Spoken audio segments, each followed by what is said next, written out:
বন্ধন পালন করছে তাদের উপর যে অভিযোগ আনা হয়েছে সেটি মানে ভিত্তিহীন, এমনটি বিভিন্ন প্লে কার্ড হাতে নিয়ে এখানে সচিবালয়ের সামনে অবস্থান কর্মসূচি হ্যাঁ, গত 5-6 তারিখে আমরা এখানে মানববন্ধন করেছিলাম। তখন জনপ্রশাসন মন্ত্রণালয়ের সিনিয়র সচিব স্যার সে আমাদেরকে আশ্বস্ত করেছিলেন যে আমাদের বিষয়টা সেগুলো দেখবে, কিন্তু এমন কোনো ফলাফল আমরা পাই নাই। কারণ তো একটি একাডেমি থেকে বলা হয়েছে যে আমরা শৃঙ্খলা ভঙ্গ করেছি, এই অভিযোগে আমাদেরকে অব্যাহতি দেওয়া হয়েছে। তো আমাদের দাবি তো শুরু থেকে একটাই, যে আমাদের দ্রুত চাকরিতে আমাদেরকে পুনর্বহাল করা হোক, কারণ আমরা তো কোনো অন্যায় করি না। তাহলে কেন আমরা ঘরে বসে চুপ করে অন্যায়গুলো সহ্য করবো? মানববন্ধন করছে।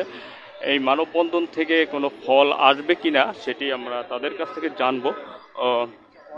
তারা আমাদেরকে 12 তারিখে একটা আশ্বাস দিয়েছিল যে আমাদেরকে পুনর্বহাল দেওয়া করা হবে, এই এক ধরনের একটা আশ্বাস আমাদের দেওয়া হয়েছিল, কিন্তু এখনো অবধি আমরা ভিতর থেকে কোনো মেসেজ পাইনি, যার কারণে আমরা একই দাবিতে আমরা এখানে অবস্থান করছি শান্তিপূর্ণভাবে। অবশ্যই ফলাফল আসবে, কারণ আমাদেরকে আশ্বাস দেওয়া হয়েছিল যে 12 তারিখের ভিতরে আমাদের একটা পুনর্বহালের আশ্বাস দেওয়া হয়েছিল, কিন্তু আমরা এখনো সেটা পাইনি। আজকে আমরা আশা করছি একটা কোনো সুবিচার আমরা পাবো আর কি।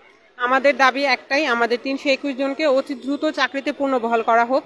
যেহেতু আমাদের বিরুদ্ধে সিম্পল কিছু কিছু ম্যাটার দেখিয়ে শৃঙ্খলা ভঙ্গের দায় দেখিয়ে আমাদেরকে চাকরি থেকে অব্যাহতি দিয়েছে, এটা কোনো একটা 1 বছর ট্রেনিং শেষে ঠিক এইটুকু কারণে কাউকে চাকরি থেকে অব্যাহতি দিতে পারে না, এটা টোটালি অযৌক্তিক। সেজন্যই আমাদের দাবি হচ্ছে আমাদেরকে ন্যায় বিচার দেওয়া হোক, আমাদেরকে অতি দ্রুত চাকরিতে পুনর্বহাল করা হোক।